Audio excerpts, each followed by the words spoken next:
Hola amigos, bienvenidos a este primer episodio del podcast de mi podcast A Solas con René, un espacio para ti.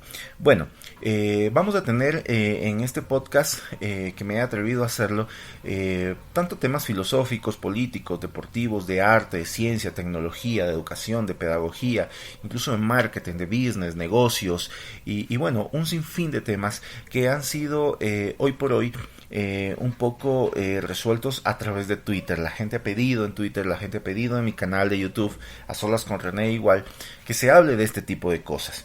Hoy vamos a tener un tema un poco trillado, está trillado, es lo que está pasando con el título, lo que sucede hoy por hoy en Sudamérica. Aunque nosotros ya conozcamos un poco la cronología, voy a hacer un pequeño resumen, una pequeña línea del tiempo de lo que ha pasado actualmente aquí en Sudamérica. Empezamos, por ejemplo, con el paro nacional que hubo aquí en Ecuador en el mes de octubre, más o menos por 10 u 11 días, donde bienes públicos y bienes privados fueron saqueados, fueron dañados, fueron mutilados, ya, por una horda de vándalos, porque no hay cómo decir de otra manera. El Parque El Arbolito fue sacado, sus adoquines en el centro estuvo despedazado. En Quito no hubo alcalde en ese momento, por el contrario, el par del alcalde de aquí, el alcalde de Latacunga, le pidió a Loro Romero, a Jorge Yunda, alcalde del Distrito Metropolitano de Quito, que diera paso a los indígenas y obviamente les dio alojamiento en el Coliseo Rumiñahui. No sé con qué autorización, el Coliseo Rumiñahui no es del alcalde, el Coliseo Rumiñahui es de la ciudad de Quito. Y bueno, todo el mundo conoce qué es lo que pasó. Un canal, en este caso Teleamazonas, que fue incendiado en sus instalaciones exteriores. Todos sabemos cómo era catalogado Teleamazonas en el gobierno anterior y era catalogado junto a Ecuavisa como la prensa corrupta. Los vecinos de Bellavista salieron a defender Ecuavisa con palos, piedras, combates de béisbol, salieron a defender para no Ecuavisa definitivamente, como lo dicen algunos socialistas, que por qué se salió a defender a Ecuavisa si es una empresa privada y la seguridad debería estar a cargo de esa empresa privada. Pues básicamente no se salió a defender a Ecuavisa solamente, sino también a ese derecho que tenemos los ecuatorianos de ser informados y de estar comunicados a través de estos medios que por algo tienen la frecuencia que el Estado les ha dado. Entonces se salió a defender ese derecho a la información, definitivamente. Por suerte no hubo desmanes aquí en Bellavista, pero sí hubo desmanes, por ejemplo, en la Casa de la Cultura, sí hubo desmanes en el centro, hubo más que desmanes definitivamente, con gente vándala que pretendía poner un cable de un lado a otro para decapitar caballos, para decapitar motociclistas, para dañar el paso. Lanzaron igual bombas en los cuales se incendiaban a policías, bombas molotov en los cuales se incendiaban a policías, y hubo gente que estuvo involucrada en esto, que hay pruebas suficientes, que hoy están en la cárcel y que piden ahora medidas cautelares y que de manera extraoficial Diana Salazar les ha concedido esas medidas cautelares. Y eso pasó en Ecuador exigiendo digamos que la gota que derramó el vaso fue la eliminación de los subsidios a los combustibles. Subsidios que el Estado debe pagar por unos cuantos y que mucha gente, así como había también gente que estaba en contra de los subsidios, de que se aumenten los subsidios, también había gente, conozco a mucha gente, nos hemos expresado esa gente, en que estábamos a favor de la eliminación de los subsidios, que por un lado lo único que causan es simplemente el contrabando, que se vaya el contrabando, que se vaya el combustible, tanto por Colombia, por el norte a Colombia y por el sur a Perú. Empezó así. Evidentemente creo que una de las fallas de nuestro presidente Lenín Moreno en ese momento fue básicamente un poco ceder básicamente. Como presidente, en lo personal, yo no hubiera cedido y tampoco hubiera permitido que una horda de vagos y vándalos me ponga a mí una agenda. Definitivamente no, porque ellos, si quieren ganar, si quieren poner ellos su agenda, ganen una elección democrática. Y bueno, pasó esto de Ecuador y definitivamente sucedió luego en Chile, que Piñera tomó la medida de subir los pasajes, de alzar los pasajes, y resulta que los pasajes fue el detonante para los chilenos, para algunos chilenos, y lo que no entiendo es que si ellos pedían que no se eleve el pasaje al metro, pero dañaban el metro, quemaron algunas estaciones del metro, incendiaron el metro, dañaron el metro en sí y algunas estaciones del metro. Entonces eso es algo que no se entiende. Definitivamente, después de esto, Piñera deroga, obviamente, esta medida del alza de los pasajes al metro, y entonces esta gente comienza a agarrarse de otra cosa, y de lo que se agarraron esta vez fue Asamblea Constituyente. Bueno, Asamblea Constituyente, Piñera, con todos los poderes del Estado, llegan a esto de quitar la Constitución, que ellos decían una mala Constitución de Allende, para mí una de las mejores, aunque no conozco a fondo la Constitución chilena, pero es lo que ha permitido que Chile sea uno de los países de Sudamérica más desarrollados, con una velocidad de crecimiento del Producto Interno Bruto mayor que el resto de países sudamericanos. Y bueno, llegan a la conclusión o se toma la medida de hacer un referéndum para ir a la Asamblea Constituyente, y resulta que después de conseguir la Asamblea Constituyente ahora piden la salida de Piñera. Entonces, la salida de Piñera, ¿por qué? Está haciendo lo que el pueblo quiere: mayor pensión a los jubilados, está viendo mayor recursos para la educación, porque de eso se quejaban los chilenos, que no había educación gratuita en Chile, y pasa esto. O sea, ellos lo que quieren es la salida de Piñera, de un presidente de derecha. Resulta que en Bolivia, Evo Morales quiso tomarse la presidencia con irregularidades. Listo, no hablamos de fraude, porque la OEA, la Organización de Estados Americanos, así lo dice. No hubo fraude, pero sí hubo irregularidades. En sí es lo mismo.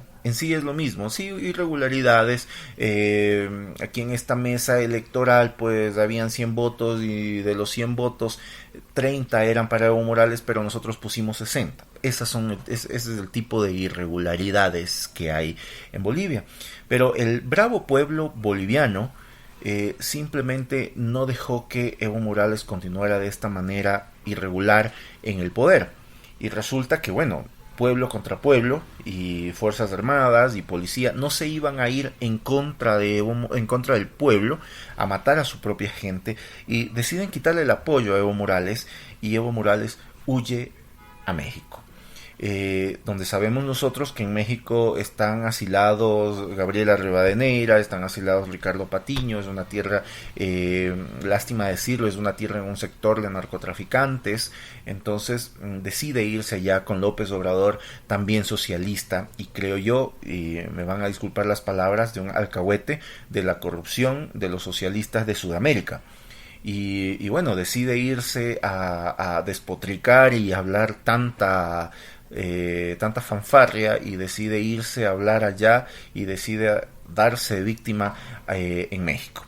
Definitivamente, obviamente, Evo Morales no se acostumbra a México y regresa, y esta vez regresa a Argentina para manejar desde Argentina lo que él estaba planificando: bloqueos de carreteras para que no lleguen los alimentos, etcétera, etcétera.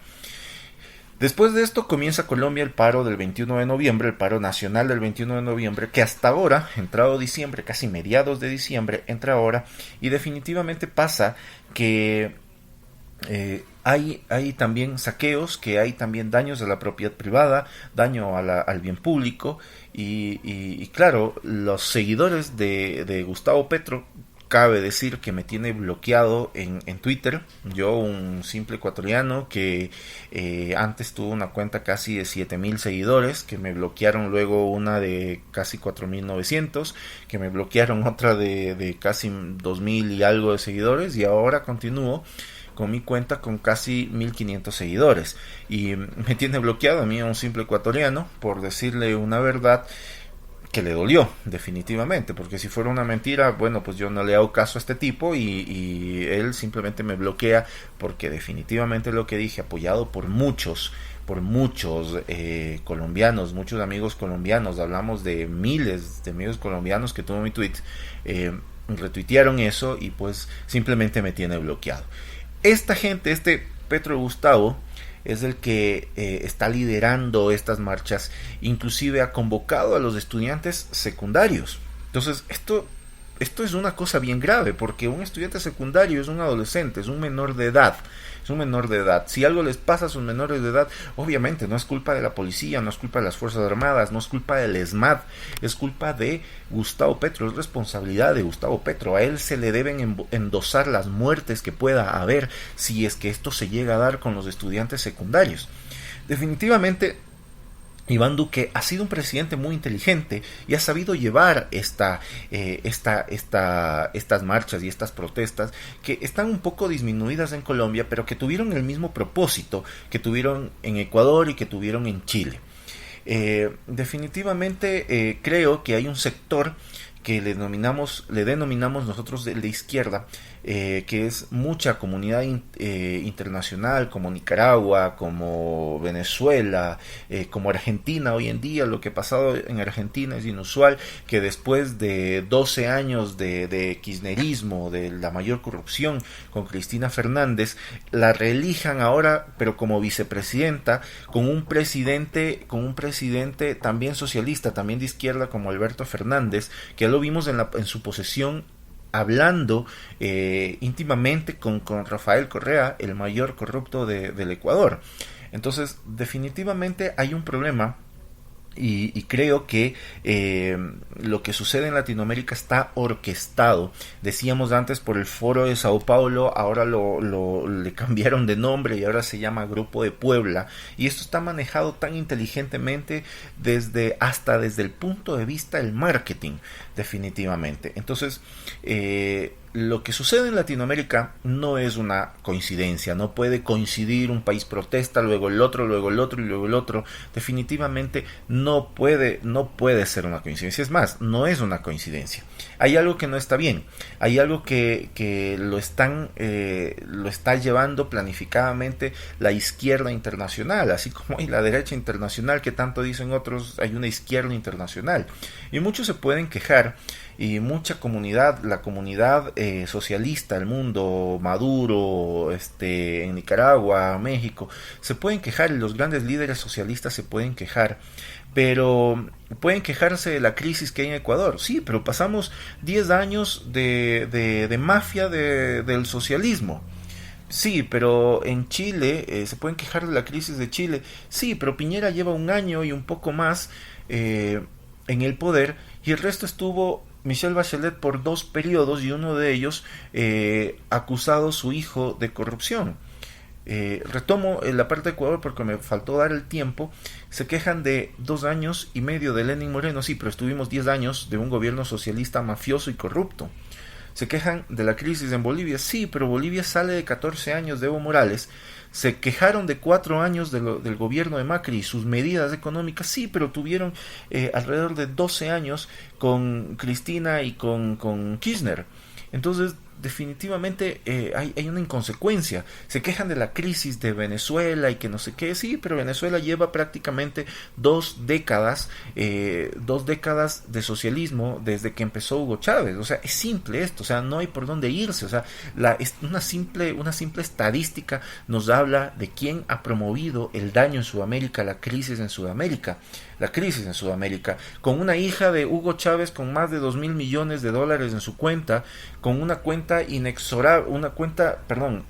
inconmensurable de Maduro en un banco suizo, con unas cuentas bancarias de Rafael Correa también por $millones. Eso es un pellizquito nada más a la gran mordida, ya, con una cuenta de la hija de Evo Morales en dólares de casi $180 millones. Entonces estamos hablando de que socialistas no son. socialistas con gustos capitalistas, socialistas con gustos americanos, porque sus vacaciones las van a pasar en Estados Unidos, porque sus vacaciones las van a pasar en el imperio. Rafael Correa hablaba del imperio americano, sí, pero nos vendió al imperio chino, o sea, es facilito. No es que salimos de los imperios, sino que salimos de un imperio para entrar al otro imperio, y nuestro petróleo está empeñado a China y a Tailandia por unos cuantos años, alrededor de 20 o 22 años. Y bueno, esto es lo que está pasando en Sudamérica, y esto es lo que la gente debe ver, o sea, la gente debe ver un poco más allá. Entiendo que hay desigualdad en cada país latinoamericano, pero definitivamente hablar de desigualdad, simplemente esto es una cosa que ha estado en responsabilidad de todos los gobiernos. No solamente gobiernos neoliberales o gobiernos capitalistas, si se quiere llamar así, y gobiernos socialistas. Hablan de desigualdad, sí, pero tuvimos 10 años con Rafael Correa y todavía sigue habiendo desigualdad.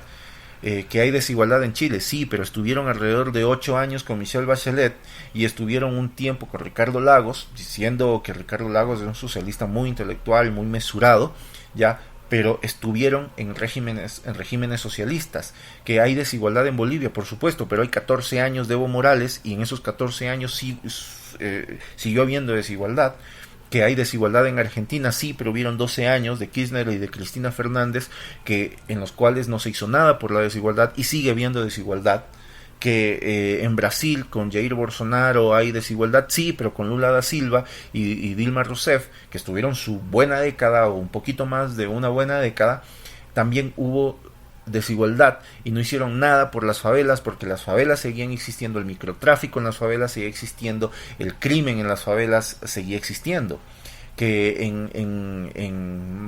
¿cómo es? En Venezuela hay desigualdad, por supuesto que hay desigualdad en Venezuela, a pesar de que lo que ha hecho Hugo Chávez y Maduro es estandarizar para abajo, es decir, que los ricos ya no sean ricos sino clase media, y que la clase media sea pobre y que los pobres sigan siendo más pobres o simplemente pobres, es estandarizar para abajo y sigue habiendo desigualdad. Entonces definitivamente hay un problema con el socialismo. El socialismo es una ideología que habla de paz, pero habla de guerra de clases. El socialismo es una ideología, el de hoy y el de ayer, o sea, el de Marx y el socialismo del siglo XXI hablan exactamente lo mismo, los fundamentos son los mismos. Que el socialismo todavía habla de burguesía y habla de proletariado, por supuesto, porque es necesario hablar de eso para ellos, porque sin eso no hay una guerra de clases. En ninguna parte del mundo se va a acabar el discurso de que hay pobres. El socialismo tiene en la boca de la lengua el discurso y la palabra de pobres. ¿Por qué? Porque definitivamente a ellos la pobreza les conviene. Así de simple, la pobreza les conviene. Entonces, mientras haya pobres, habrá socialismo. Mientras haya neoliberales, también habrá pobres. Entonces, aquí se trata de que el socialismo lo que quiere es llegar a la fuerza al poder. Y definitivamente eso es algo que no debemos permitirlo. Creo que he hecho una buena, tal vez no una buena línea del tiempo, pero sí una buena descripción de los hechos y de cómo se han ido dando los hechos en el orden en que se han ido dando, para que seamos conscientes de que esto no es casualidad, de lo que pasa en Sudamérica no es casualidad, y que simplemente hay algo que está pasando, hay algo que está mal, y que hay una responsabilidad, y no es responsabilidad de una o dos personas, es responsabilidad de una asociación, es responsabilidad, como se dice, del Foro de Sao Paulo, del Grupo de Puebla. Tenemos en nuestras manos que esto no siga sucediendo. Tenemos en nuestras manos en cambiar el destino de cada uno de nuestros países. Ya sabemos quién está destruyendo nuestros países. Los está destruyendo la izquierda maliciosa, la izquierda socialista, la izquierda del estandarizamos para abajo, de que el pobre siga siendo pobre, porque sin pobres ya no existiría socialismo, de que la media clase ahora se convierta en pobre y que los ricos dejen de ser ricos para que al menos lleguen a ser de clase media.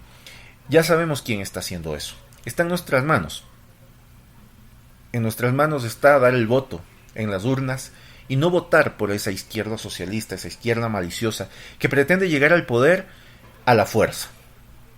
Muchas gracias amigos, estaremos próximamente dando muchos más temas, hablando de temas controversiales en unos lados como el aborto, etcétera, etcétera.